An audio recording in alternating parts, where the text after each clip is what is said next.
ওই ডাকাত চিন্তা করলেন, গভীর রাত্রে কোরআনের তেলাওয়াতের আওয়াজ কেমন করে আমার কানে পৌঁছালো। এদিক সেদিক তাকাচ্ছেন, কোন ঘর থেকে কোরআনের তেলাওয়াত ভেসে আসতেছে। হঠাৎ করে তাকায় দেখে রাস্তার পাশে একটি কুড়ির ঘরের মধ্য থেকে কোরআনের তেলাওয়াত ভেসে আসতেছে।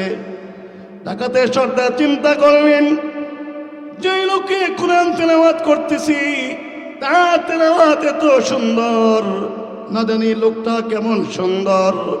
একটু লোকটাকে দেখার জন্য তার ভিতরের মধ্যে কৌতূহল জাগলো।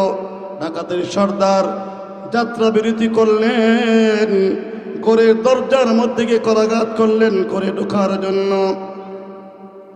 যেই মুহূর্তে ঘরে ঢোকার জন্য করাঘাত করলেন আর বললেন কে, তখন ফুজাইল ডাকতে বলছেন, আমি ফুজাইল।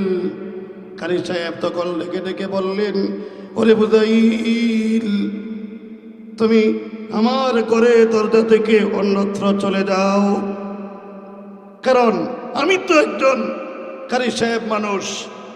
আমার ঘরে তুমি কি পাইবা? টাকা পয়সা তো নাই, তুমি আমার ঘরে কি পাইবা? তুমি অন্য কোনো ঘরে চলে যাও। ডাকাতের সর্দার তখন লেখে বলেন, না, আমি অন্য কোনো করে চলে যাব না। আমি তোমাকে দেখার জন্য আমি একটু, আমার মনের মধ্যে তামান্না জাগলো, তোমার তেলাওয়াত এত সুন্দর, আমি তোমাকে দেখতে চাই। কারি সাহেব ভয় পেয়ে গেলেন। ডাকাত মানুষকে বিশ্বাস করা যায় না, তাদেরকে বিশ্বাস করা যায় না। হয়তোবা আমার ঘরে দরজা খুলে আমার কাছ থেকে টাকা পয়সা চাইবে, টাকা পয়সা না পাইলে আমাকে আক্রমণ করবে। আমরা একদিন এই পৃথিবীতে ছিলাম না, আল্লাহ তাআলা আপনাকে আমাকে দুনিয়াতে পাঠাইছেন। আরেকদিন দুনিয়া থেকে আমরা থাকবো না, দুনিয়া থেকে বিদায় হয়ে যাব, কেউ থাকবে না। শুধু আমরা থাকবো না এমনটা নয়, দুনিয়াও ধ্বংস হয়ে যাবে, বাড়িঘর ধ্বংস হয়ে যাবে, আসমান জমিন সব কিছু একদিন ভেঙ্গে চুরমার হয়ে যাবে, কেউ থাকতে পারবে না। এই দুনিয়াতে চিরদিন থাকার জন্য আমরা আসি নাই। যে বাড়িতে আমরা বসবাস করতেছি এই বাড়িটা আমার ছিল না, এই বাড়িটা ছিল আমার পরদাদার, এরপরে ছিল আমার দাদার, এরপরে ছিল আমার বাবার। ওয়ারিশ সূত্রে এই বাড়ির মালিক আপনি হয়েছেন, আমি হয়েছি। একদিন এই বাড়ি টিকে থাকবে, আমি থাকবো না, আপনি থাকবেন না। হয়তো বাবার সন্তানরা সেই বাড়িকে ভোগ দখল করে থাকবে। তো কিছুই আমার না, আমি দুনিয়াতে দু চোখে যা দেখি সব কিছু আমার, আমার মনে করি এটা আমার, সেটা আমার। আসলে আমি নিজেও আমার না, আমার কিচ্ছু নেই। আমার অর্থ করি, আমার টাকা পয়সা, আমার জ্ঞান গণিমা, আমার জমা পোশাক পরিচ্ছদ, এগুলি আমার কিছুই না। এগুলি সাময়িক ভোগের জন্য আল্লাহ পাক আপনাকে আমাকে দিছেন। দেওয়ার পিছনে আল্লাহ পাকের একটা বিশেষ কারণ আছে, সেটা হলো বান্দা আমার নিয়ামত ভোগ করবে, সেই নিয়ামত ভোগ করে বান্দা আমার গোলামি করবে, বান্দা আমার অন্যায় কাজ থেকে বিরত থাকবে, বান্দা সময়ে সময়ে কিছু নেক কাজ করবে। এজন্য আল্লাহ তাআলা আপনাকে আমাকে নেক কাজের জন্য দুনিয়াতে প্রেরণ করছেন। অযথা নিষ্প্রয়োজনে বিনা কারণে আল্লাহ তাআলা আপনাকে আমাকে পাঠান নাই। আল্লাহ তাআলা বলছেন, ওমা খালাকতুল জিন্না ওয়াল ইনসা ইল্লা লিয়াবুদুন, আমি দুনিয়াতে মানব এবং দানবকে সৃষ্টি করেছি একমাত্র আমি আল্লাহর গোলামি করার জন্য। শুধুমাত্র আল্লাহর গোলামি করার জন্যই আল্লাহ তাআলা আপনাকে আমাকে পাঠাইছেন। আমার ঘুম হবে আল্লাহর ইবাদত, আমার ওয়াজ নসিহত হবে আল্লাহর ইবাদত, আমার চলাফেরা হবে আল্লাহর ইবাদত, আমার খাওয়া নেওয়া হবে আল্লাহর ইবাদত, আমার মুআমালা মুআশারা সব কিছুই হবে আল্লাহ পাকের ইবাদত। যে মুসলমানদের জীবনের একটা মুহূর্ত যেন ইবাদত থেকে বঞ্চিত না হয়, এত গুরুত্বপূর্ণ সময় আপনাকে আমাকে দান করছেন। হেলায় হেলায় যদি আমি আপনি আমার জীবনকে ধ্বংস করে দেই, আপনি যদি একটু চিন্তা করেন আর একটু ফিকির করেন, আমাদের এই বাংলাদেশের এবং বর্তমান সময়ের মানুষের গড় আয়ু 60 থেকে 70 বছর, হাদিসের কথা। 60 থেকে 70 বছর, হাদিসের কথা।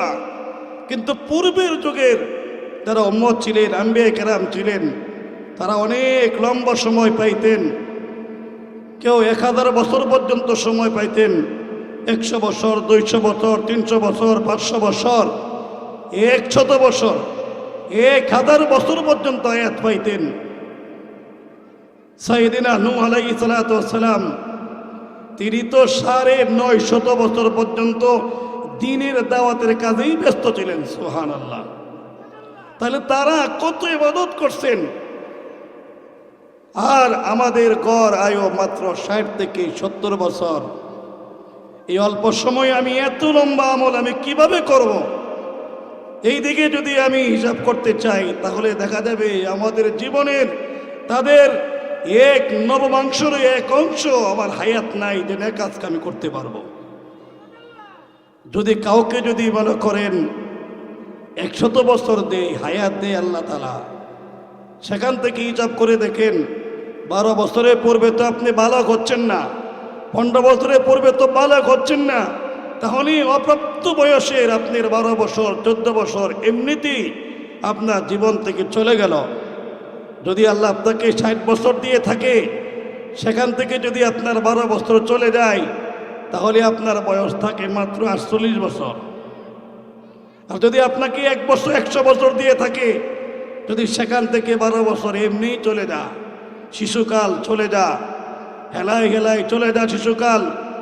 ওই সময় কোনো শরীয়তের মাসালার মধ্যে আমি পড়ি না।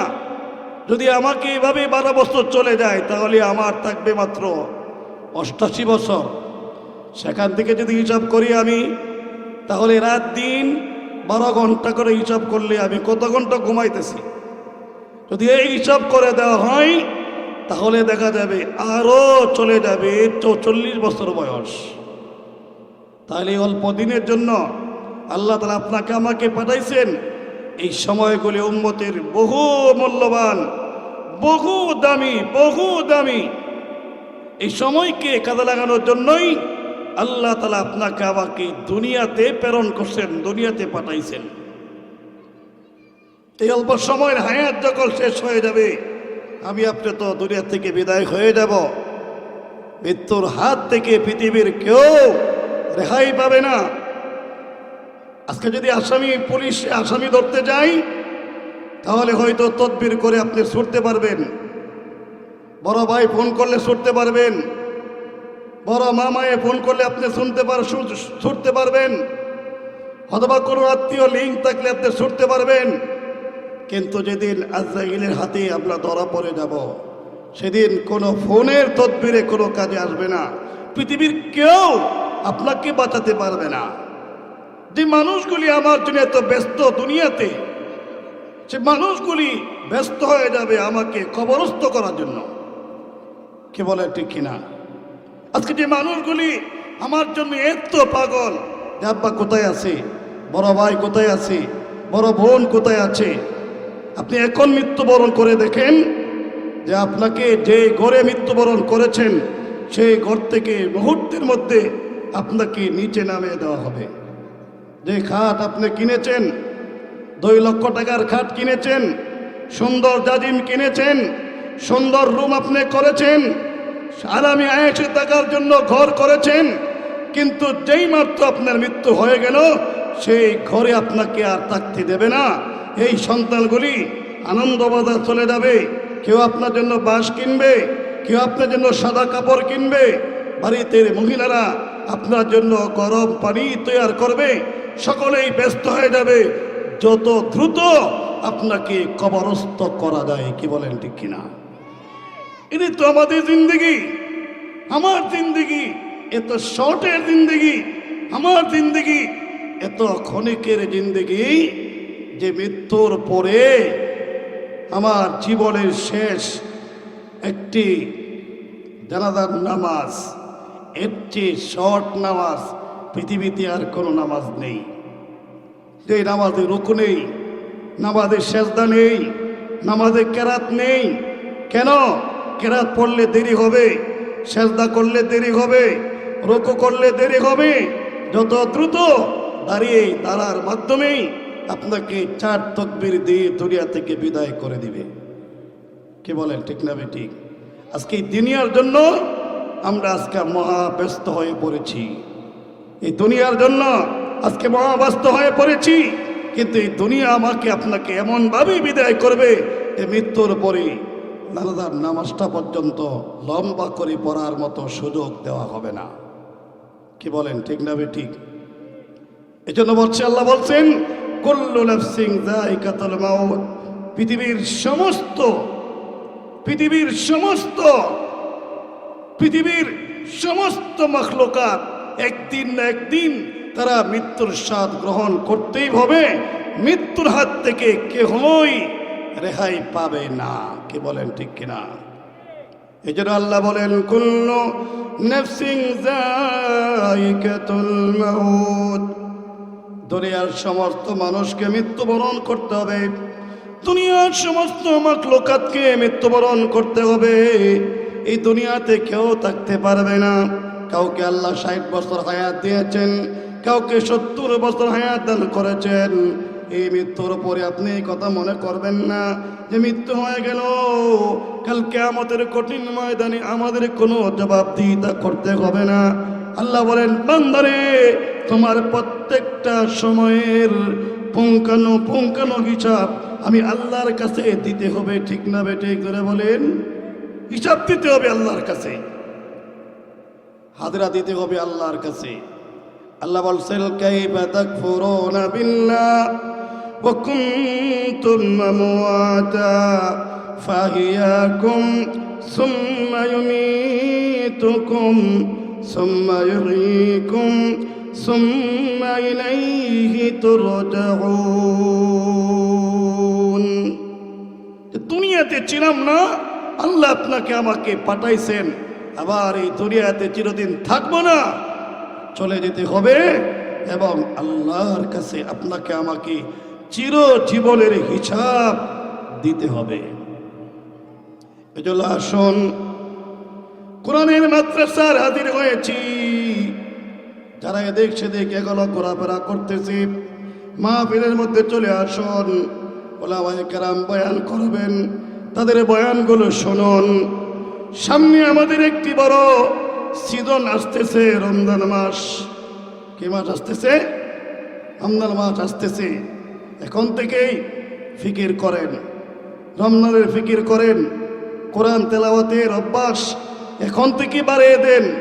কোরআনকে মহব্বত করেন, কোরআনকে ভালোবাসেন, এখান থেকেই ফিকির শুরু করেন। রাসূল করিম সাল্লাল্লাহু আলাইহি সাল্লাম শাবান মাস আসতেই তিনি রমজানের প্রস্তুতি গ্রহণ করতেন। যেমন একটি মাস আসতেছে, যে এই মাসে একটি নফল যদি কেউ পড়ে, অন্য মাসে একটি ফরদের সমতুল্য সওয়াব দান করবেন।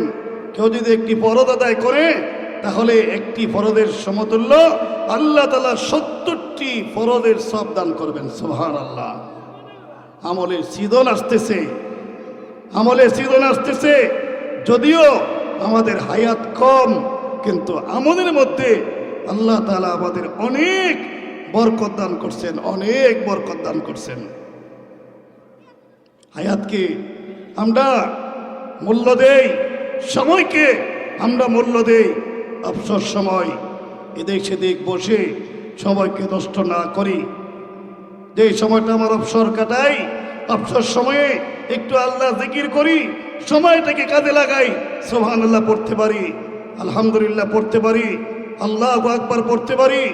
বুজুর্গদের দেওয়া যে জিকিরগুলি আছে, এগুলি অবসর সময়ে আমি পড়তে পারি, সময়টাকে কাজে লাগাতে পারি। এই সময়ের জন্য আল্লাহর কাছে আপনাকে আমাকে হিসাব দিতে হবে। অবসর সময় তুমি কিভাবে কাটাইছো, গুনাহ করে কাটাইছো আর নেক কাজ করে কাটাইছো, কিরামান কাতিবিন সব কিছু আমাদেরকে লিখতেছে।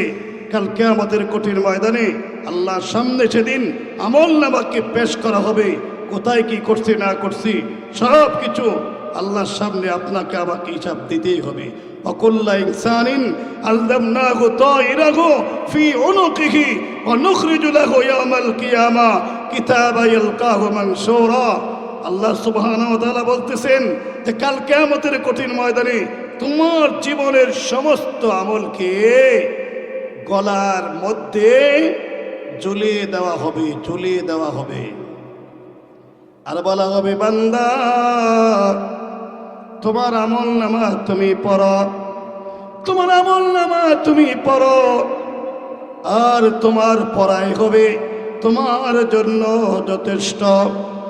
শুধু তাই না, আল্লাহ বলছেন, ওয়াউযিয়াল কিতাব ফাতারাল মুজরিমিনা মুশফিকিনা মিম্মা ফীহি ওয়া ইয়াকুলুনা ইয়া ওয়াইলাতানা মা লিহাযাল কিতাব لا يغادر صغيرة ولا كبيرة إلا أحصاها।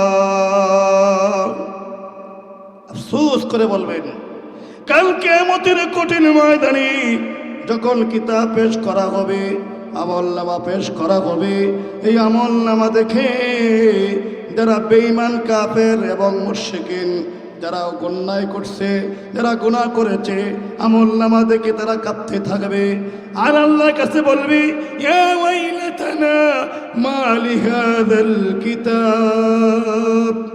আফসোস, আফসোস, এটা কেমন কিতাব, কেমন আমলনামা, লা ইউগাদিরু সাগীরাতাও ওয়ালা কাবীরাতান ইল্লা সাহা।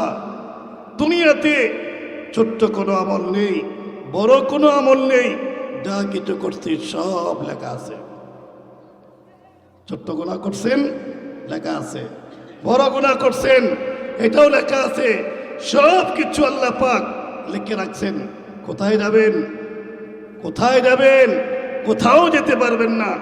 কোন দোকানে বসে বসে মিথ্যা বচন করেছেন, মিথ্যা কথা বলেছেন, কাউকে কষ্ট দেওয়ার জন্য ফন্দি করছেন, হ্যাঁ, কাউকে দুঃখ দেওয়ার জন্য একটু ফিকির করছেন, এগুলিও আল্লাহ পাক সব কিছু লিখে রাখছে। কাল কিয়ামতের কঠিন ময়দানে সব কিছু হাজির করে দেওয়া হবে, বাঁচার কোনো উপায় নাই।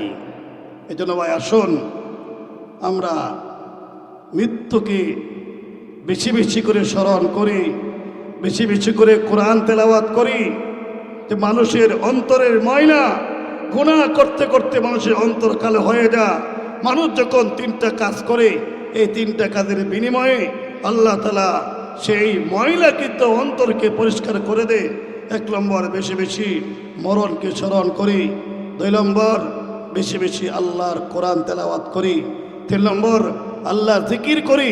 আজকে তো কোরআন তেলাওয়াত আমাদের সমাজ থেকে একবারে উঠেই গেছে। ওই সমস্ত মাদ্রাসা না হলে আমার মনে হয় এই বর্তমান আধুনিক যুগে আমরা যে ব্যস্ত হয়ে পড়েছি কোরআন তেলাওয়াত করনেওয়ালা, আমার মনে হয় বাড়ি সালাম দেওয়া দেশে পাওয়া যাইত না। কে বলে ঠিক না ঠিক? আগের যুগে আমরা দেখছি আমাদের মুরব্বীরা সকালবেলা ঘুম থেকে উঠে নামাজের পরে নিয়মিত কোরআন তেলাওয়াত করত। আজকে সেই কোরআন তেলাওয়াত করনেওয়ালা কোনো বাবা খুঁজে পাওয়া যায় না, কোরআন তেলাওয়াত করনেওয়ালা কোনো মা পাওয়া যায় না, কোরআন তেলাওয়াত করনেওয়ালা কোনো মুরব্বী পাওয়া যায় না। আজকে যেন সেই কোরআন তেলাওয়াত আমাদের সমাজ থেকে উঠে গেছে। আফসোস ওই পরিবারের জন্য, আফসোস ওই ফ্যামিলির জন্য, আফসোস ওই ঘরের জন্য যে ঘরে শুধু কোরআন আছে কিন্তু কোরআন পড়নেওয়ালা নাই। আসলে এমন ওই দাদা কালের কোরআন ঘরের মধ্যে এখনো আছে, এই কোরআনের গিলাপে ময়লা পড়তে পড়তে, ময়লা পড়তে পড়তে একবারে কালো হয়ে গেছে, পরিষ্কার করার মতন তো সময় পায় না। কি বলেন ঠিক কিনা? অথচ ঘরের টিভির কাপড়গুলি 1 মাস পর পর পরিষ্কার করে। আল্লাহর কোরআন আমার ঘরে এমনভাবে অবহেলিত, সেই কোরআন তো তেলাওয়াত করি না, এমনকি সেই কোরআনের কাপড়গুলি পর্যন্ত আমরা পরিষ্কার করার সময় পাই না। কি বলেন ঠিক না বেঠিক? আফসোস এই পরিবারের জন্য। অথচ কোরআন এমন এক কিতাব, কোরআন এমন এক কিতাব আল্লাহ বাগদান করছেন, এটা পড়লেও যেমন সওয়াব, এটার দিকে ছায়া থাকলেও সওয়াব। সুবহানাল্লাহ কম, এটা পড়লেও সব। আপনি বুঝতে পড়েন আর না বুঝতে পড়েন, মান করাআল কোরআনা ফালাহু আরশু হাসানা। যে ব্যক্তি কোরআন পড়বে এক একটা অক্ষরের বিনিময়ে আল্লাহ তাআলা তাকে 10টি করে নেকি দান করবেন। এটা বুঝতে পড়েন, আবার না বুঝতে পড়েন। এই যে এখন যদি কোনো লোক ফতোয়া দেয় যে কোরআন শরীফ যদি বুঝতে না পড়ে কবিরা গুনাহ হইব, তাহলে এই ফতোয়াকে আপনারা মানবেন? কি বলেন, মানবেন? এই ফতোয়া মানবেন? এই ফতোয়া মানবো না। এই ফতোয়া কে চিনে আমরা ডাস্টবিনে ফেলে দিব। এই কোরআন এমন এক কিতাব, এর দিকে নজরে ছায়া থাকলেও আল্লাহ তাআলা গুনাহ মাফ করেন। সুবহানাল্লাহ কন্দরে। আরে ভাই, ডাকাতের বড় সর্দার, বলবো ছোট্ট করে, ডাকাতের বড় সর্দার ফুজাইল ইবনে আয়াস, তিনি তো হিংস্র একজন ডাকাত ছিল, মানুষকে হত্যা পর্যন্ত করত। রাত্রেবেলা ডাকাতি করে চলে যায়, গভীর রাত্রে এক ঘরে এক কারি সাহেব আল্লাহর কোরআন তেলাওয়াত করতেছেন। সুবহানাল্লাহ। এই তেলাওয়াতের আওয়াজ ডাকাতের কানে গিয়ে পড়ছে। সুবহানাল্লাহ কোন ওই ডাকাত চিন্তা করলেন, গভীর রাত্রে কোরআনের তেলাওয়াতের আওয়াজ কেমন করে আমার কানে পৌঁছালো। এদিক সেদিক তাকাচ্ছেন, কোন ঘর থেকে কোরআনের তেলাওয়াত বেশি আসতেছে। হঠাৎ করে তাকায় দেখে রাস্তার পাশে একটি কুড়ির ঘরের মধ্য থেকে কোরআনের তেলাওয়াত বেশি আসতেছে। ডাকাতের সর্দার চিন্তা করলেন, যে লোকে কোরআন তেলাওয়াত করতেছি তার তেলাওয়াত এত সুন্দর, না জানি লোকটা কেমন সুন্দর। একটু লোকটাকে দেখার জন্য তার ভিতরের মধ্যে কৌতূহল জাগলো। ডাকাতের সর্দার যাত্রা বিরতি করলেন, ঘরের দরজার মধ্যে গিয়ে করাঘাত করলেন ঘরে ঢোকার জন্য। যেই মুহূর্তে ঘরে ঢোকার জন্য করাঘাত করলেন আর বললেন কে, তখন ফুজাইল ডাকতে বলছেন, আমি ফুজাইল। কারি সাহেব তখন ডেকে ডেকে বললেন, ওরে ফুজাইল, তুমি আমার ঘরে দরজা থেকে অন্যত্র চলে যাও, কারণ আমি তো একজন কারি সাহেব মানুষ। আমার ঘরে তুমি কি পাইবা? টাকা পয়সা তো নাই, তুমি আমার ঘরে কি পাইবা? তুমি অন্য কোনো ঘরে চলে যাও। ডাকাতের সর্দার তখন লেখে বলেন, না, আমি অন্য কোনো করে চলে যাব না। আমি তোমাকে দেখার জন্য আমি একটু, আমার মনের মধ্যে তামান্না জাগলো, তোমার তেলাওয়াত এত সুন্দর, আমি তোমাকে দেখতে চাই। কারি সাহেব ভয় পেয়ে গেলেন। ডাকাত মানুষকে বিশ্বাস করা যায় না, তাদেরকে বিশ্বাস করা যায় না। হয়তোবা আমার ঘরে দরজা খুলে আমার কাছ থেকে টাকা পয়সা চাইবে, টাকা পয়সা না পাইলে আমাকে আক্রমণ করবে। চিন্তার মধ্যে পড়ে গেলেন, কি করবে এখন? বারবার করাঘাত করতেছেন, বারবার করাঘাত করতেছেন। এক পর্যায়ে তিনি দরজা খুলতে বাধ্য হয়েছেন। সুবহানাল্লাহ। দরজা খোলার পরে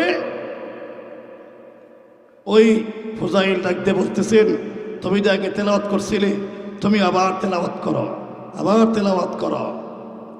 এখন তো কারি সাহেব চিন্তা করতেছে, না জানি আজকে আমার তেলাওয়াতের মধ্যে কোন জায়গায় ভুল হয়েছে। আজকে তো বড় কারি সাহেবের হাতে ধরা পড়লাম। তেলাওয়াত করবে কি করবে না চিন্তা করতেছেন। ডাকাতের সর্দার ডাক দিয়ে বলছেন, কারি সাহেব, আমাকে ভয় করেন না, আপনি তেলাওয়াত করেন।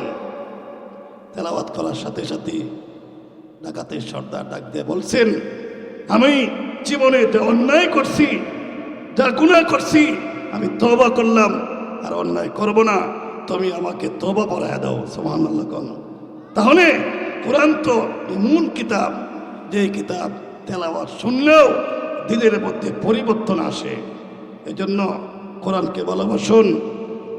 নূরিয়া মাদ্রাসা, এখানে টাকা দিয়া, পয়সা দিয়া, সন্তান দিয়া সহযোগিতা করুন। একজন হাফেজে কোরআন কালকে আমাদের কঠিন ময়দানে বেহেশতি হবেন। তার মাতা পিতাকে বেহেশতে নেবেন, তার দাদা, তার দাদি, তার নানা, তার নানি এবং লদিং মাস্টারনি কোরআনকে মহব্বত করেওয়ালা সকলকে ধরে ধরে এই কোরআনের পাঠক আল্লাহ তরি জান্নাতে নিয়ে যাবেন। যেরকম সুবহানাল্লাহ। হাফেজে কোরআনকে যখন বলবে, ইকাল লি সাহিবিল কোরআন ইকরা, এই কোরআন পড়নেওয়ালা তুমি পড়ো পড়ো পড়ো। এই মুহূর্তে তার আব্বা আম্মাকে হাজির হইব। সুবহানাল্লাহ কোন আম্মা বলবেন, এই সন্তানকে আমি পেটে ধারণ করছি, এই সন্তানকে আমি পেটে ধারণ করছি। আব্বা বলবে, আমি অনেক কষ্ট করে এই ছেলেকে বড় করেছি, এই ছেলেকে পড়াইছি টাকা দিয়ে পয়সা দিয়া। এ কি করতে চাও? তুমিও তোমার ছেলের হাতের মধ্যে ধরো। ছেলে হাতে যখন ধরবে, ধরার সাথে সাথে ছেলেও তেলাওয়াত করবে, মা বাবাও তেলাওয়াত করবে। তেলাওয়াত করতে করতে তারাও জান্নাতের মালিক হয়ে যাবে। সুবহানাল্লাহ।